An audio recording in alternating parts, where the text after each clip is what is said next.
Guys, what's going on? It's Ash here coming at you today in Clash Royale. I hope this video finds you all doing well out there. I have the headphones on, so that can only mean one thing. It means I have a pro on the line right now. We're going to be reviewing the Mortar PAYFECTA deck featuring none other than SquackBot, aka ChickenBob. Squawk, how you doing, man? I'm doing pretty well. What's up, my dude? Not too much. I saw that you were playing this interesting deck. You were dominating in CRL and RPL for Mega Smiley, and you also got 20 wins in the Championship Challenge using this old school PAYFECTA Mortar deck. I thought my viewers would really appreciate it. Tell us a little bit about this deck, man. So, I just went back in the trenches, and as a disciple of my dad, Woody. Oh, Woody, shout out. Yeah, the god himself, Woody. Yep. Basically, this was one of his really old decks that survived really well inside the 15k meta and even pre-15k meta in the Supernatural Cup, where he basically went undefeated with this deck. And I switched a few cards out, Tombstone for Goblins and Zap for Log, to make it more adapted for the meta right now. But the metas are very similar, with Ice Wizard and Mini P.E.K.K.A making a comeback and Control being popular. So Mortar does a really good job of putting Control players outside of their comfort zone and allowing yourself to get past their defenses. Yeah, man, we have all these replays to share, tons of good stuff. We also have a free-to-play Mortar deck to show at the end of the video. But before we do any of that, I kind of want to get crazy here, man. I want to switch things up and do a live replay before we do a deck review. Is that cool with you? Yeah. Or as we do a deck review, basically. I'll ask you questions while you play. So if you want to hop in, you're a level 12, by the way.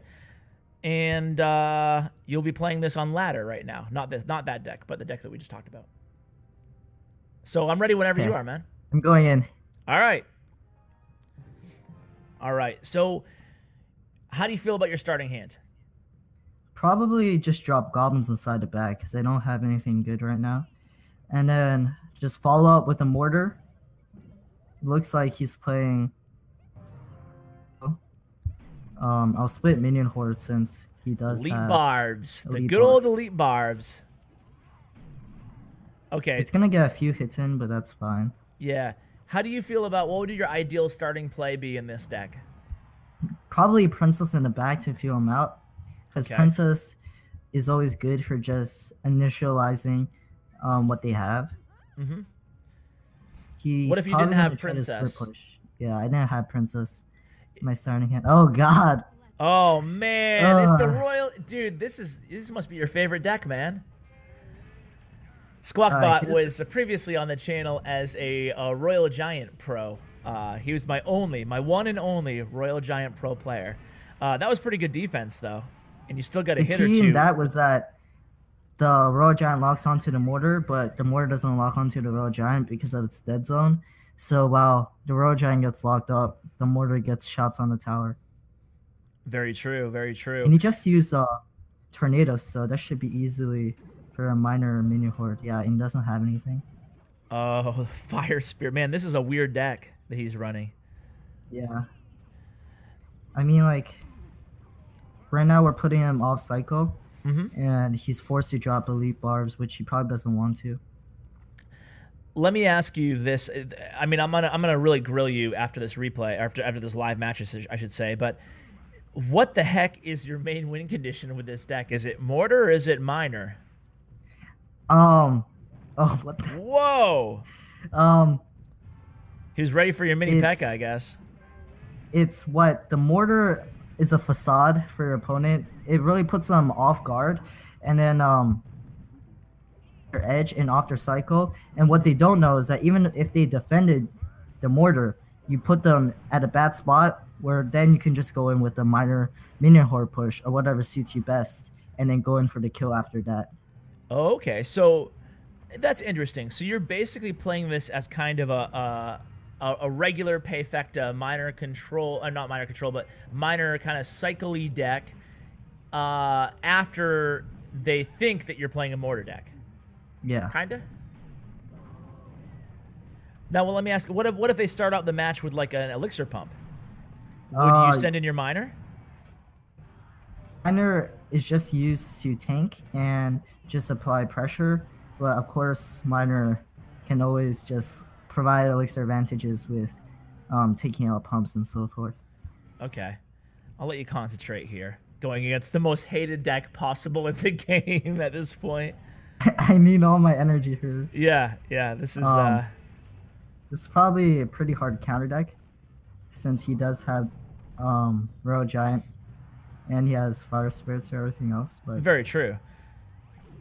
Oh my god, he is bridge spamming the heck out of you here. okay. I feel like that was his last big see, he's just playing his Royal Giant randomly at this point. yeah, I think that he's desperate at this point. So you don't have a big spell at all in this deck, though. So it's not like it's a lock at this point, as it would be if you had Rocket. And it looks like it's going to be... No. Yeah.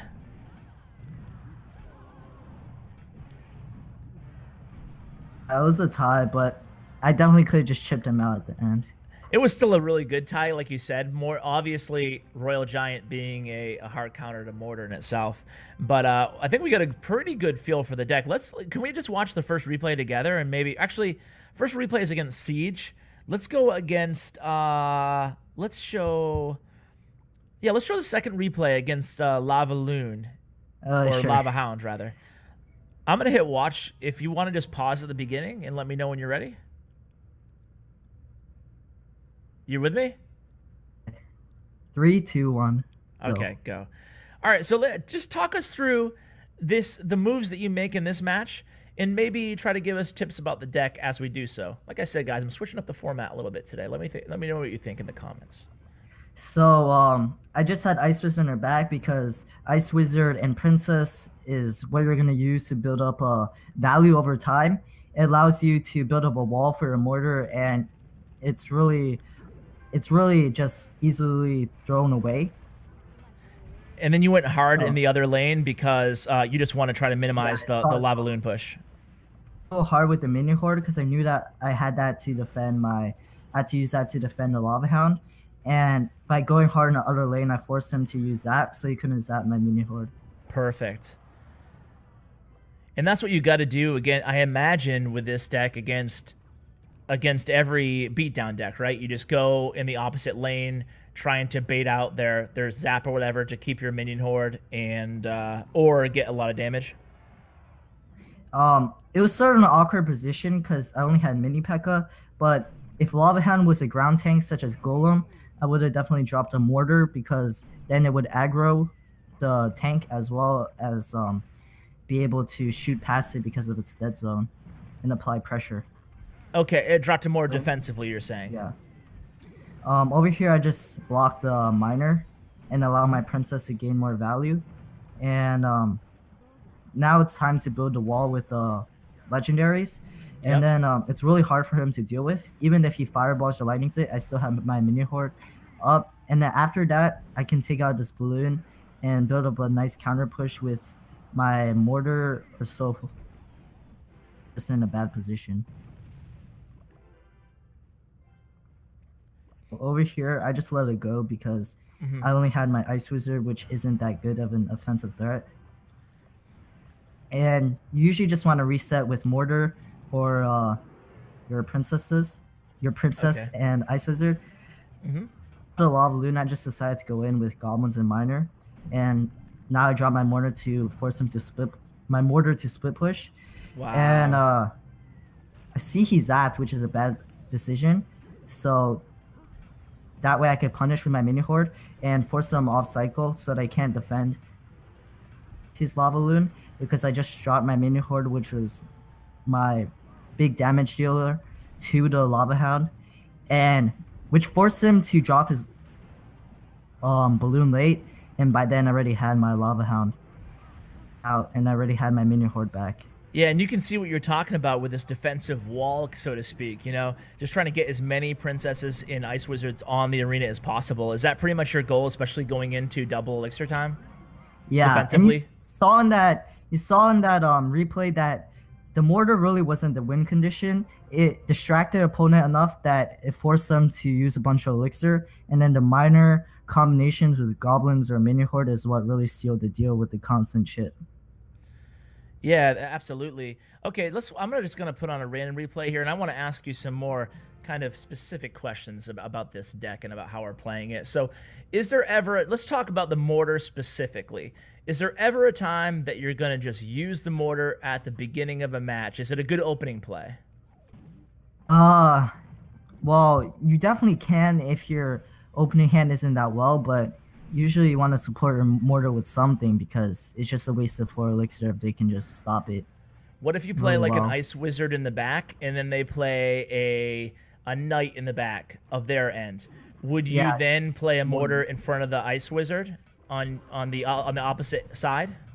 Yeah, because with mortar you still want to consistently chip, but you don't want to overcommit with something such as an expo, where if you overcommit and you do manage to get past your opponent, you basically win the game. But with mortar, if you overcommit, it's a lose-lose situation because you're not going to be able to get that much damage with the mortar anyways, and you basically just use up a bunch of elixir, and if your opponent manages to beat it, then you just get punished. So mortar is just used to distract your opponent enough, and if you have a few troops to protect it and force your opponent to scramble a bit more, that's advisable to play. Okay, so yeah. Go ahead, sorry. As long as you get your opponent off cycle, that's really the goal of the mortar. It's not to get damage. It's to play mind games with the opponent and finesse them at the end. Okay, when you say you're trying to get your opponent off cycle, are you trying? What exactly are you trying to bait out with the mortar? Obviously, when you play a mortar, most of your opponents are going to play a tank as soon as possible, whether it be a knight or an ice golem or even a giant or a golem, to distract your mortar. So beyond, okay, so let's say they do that, all right? Then what are you going to do? Just take us play by play. So they drop a knight to distract your mortar. What are you going to do? I'm going to force the knight to go inside the dead zone of the mortar so that and on top of it, but the mortar shoots over it. And then they'll probably drop something such as like musketeer so that it doesn't actually hit the mortar, so the mortar doesn't actually hit the tower and the musketeer shoots over. And now I'll let the mortar die and then counter push with the minion horde miner, because I knew that he suddenly just used his musketeer or his support cards that are really good against my my other glass cannons such as mini P.E.K.K.A and minion horde. Okay, so what would be your ideal sequence then if you just take me through like how you're winning most matches? Is it just like we discussed, using your mortar first and then waiting for them to defend and then going hard? Is that basically the gist of what this deck is all about? This deck is really about feeling the tempo of the game. Okay. And yeah, mortar is up there as a facade, and then minion horde miner is what you're gonna use to actually get at your opponent. Okay, let's talk a little bit about minion horde miner then. Is if you feel like you've baited out your opponent's spells, would you just go with an aggressive minion horde miner? Let's say they use their I don't know, their arrows against your archers or something silly like that, and they didn't know right away that you had minion horde miner. Would you just go hard the opposite lane, even if it meant, you know, you'd be at a pretty bad elixir disadvantage if they picked up on it? Yeah, always go for the hard pushes, because a mortar deck like this, it can be easily overwhelmed because you don't have any big spells such as fireball or lightning or rocket to destroy a big attack at you, and all you have is mortar on defense and maybe mini P.E.K.K.A. So you want to just force your opponent to use a bunch of elixir on defense, and even if it's just an even trade or maybe slightly negative, as long as you force the opponent out of their comfort zone, a mortar or minion horde combo or whatever can really serve you well and allow you to control the pace of the game. Okay, so you know what? Let's go through all the cards real quickly, and let me see if I have a grasp on how we're using them in this deck. And that should pretty much... By the way, we switched decks to the ladder deck, so we're still going to talk about the mortar PAYFECTA though for a second before we finish the final thought on this ladder version. So tell me about, so the Ice Wizard is going to be part of your defensive wall. The Princess is going to be part of your defensive wall. Side question, are we ever going to use the Princess just for chip damage at the bridge? Typically, no. Okay. But if you want to bait out something, or if you really don't have anything to pressure opponent, then that's when you would use Princess. Okay. Goblins are pretty, are goblins in the, yeah, they are. So goblins are pretty obvious. A strong defensive card also can be comboed with the miner if necessary. Mini P.E.K.K.A is kind of the same way. Mini P.E.K.K.A is going to stop your tanks, going to do a lot of work on defense, and can also create a good counter push. Your mortar is going to be your finessing. I forgot the words that you used exactly, but it's going to be the kind of a distraction unit where you're going to bait out all your opponent's best counters. And then your miner, your minion horde, is going to be like your death punch after that has been accomplished. What am I missing? Probably just the log. The log. The legendary the log. Yeah, the log. Okay, so if people don't have the log, what can they sub in?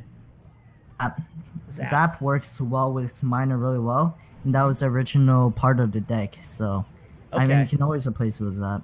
Okay. Have you thought about maybe adding poison to this deck to make it even more of a hybrid, like miner, poison, mortar?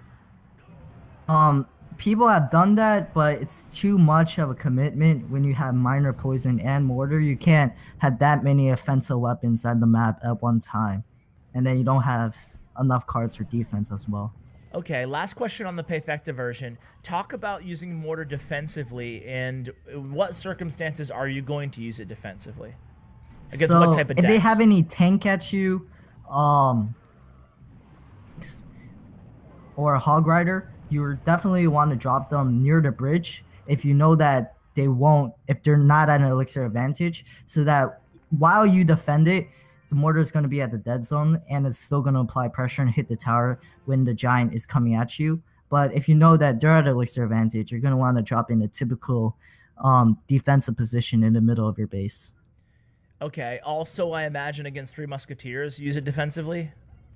Yeah, definitely, because you don't have a big spell, so Mortar, Princess, and Ice Wizard are going to be your main chips. Chip damage against the Three Musketeer, and then Mini P.E.K.K.A or Goblins can finish them off. Okay, cool. Let's talk about, before we let you go, about the ladder version. I mean, like we said, it's not necessarily a new deck, but talk about how we're playing this effectively. Maybe a quick refresher course on ladder mortar cycle. Ladder mortar cycle. Has a nice ring to it, doesn't it? Yeah, mortar is probably the best deck just for ladder, even better than Royal Giant, because you can tie with mortar, but you can't necessarily always tie with Royal Giant, and mortar can be over leveled, and you just basically, this deck is used to spam the hell out of the commons and then completely destroy your opponent that way. And basically this deck on ladder is really good because everything is made to do well against the things that work well on ladder. You have the fire spirits, the ice spirits against the swarms, and you have the knight and the goblins and the archers that are really good at distracting those like heavy hitters such as Mini P.E.K.K.A and elite barbarians, and then you have the knight as just a solid tank. I'm watching this replay right now against Dangerous Man, and you seem to, like, you weren't lying when you said spam the hell out of the commons, because you're going like really aggressive. Like, you'll even go knight goblins right at the bridge. Is that because you want to try to prevent your opponent from doing what they want to do and trying to just go hard against them? Or do you have a good read on them? So, yeah, you just want to be able to keep on cycling your mortar and force your opponent off guard. Okay, so the name of the game here... Spam them. Yeah, the name of the game here is like, it's like not a mortar cycle deck, it's a mortar spam deck. So like the most possible amount of times you can get the mortar on the arena is what you're looking for? Like I said, mortar isn't a win condition by itself, so this deck tries to turn it more into an expo because, of course, expo is an epic card. So if you cycle enough, it'll just work the same way as an expo, just in multiple cycles. So even though 2 mortars might do as much damage as an Expo, it will cycle fast as 1 Expo cycle with 2 mortars. Is there ever an occurrence that you are going to play for a tie, or are you always playing for a win? Mortar decks, just like Expo decks, are basically the best decks in the game in terms of playing for a draw. Are you ever just going to say, oh, that's a really tough hard counter to me, I'll just play for a draw, or no? If they have enough beefy, like medium range troops that you can't that's really awkward for a mortar, because you can't like force them out of cycle and like force them to commit to bad elixir trade, but you still can't with all of your cards since they have medium troops. So typically you will try to be as offensive and cautious as possible. Or if they have something such as Royal Giant or Giant, they can always tank for your mortar, and you really can't do that much, especially if they have multiple things like a stop your mortar. And you would just go for the tie and maybe try to get in a rocket here or there and maybe get some chip damage and just pray that you don't lose. Well, in the PAYFECTA version, you have a lot of hog counters, which is nice. In the free-to-play version, like ladder version, it doesn't seem like you have many good answers to hog riders. How do you deal with hogs?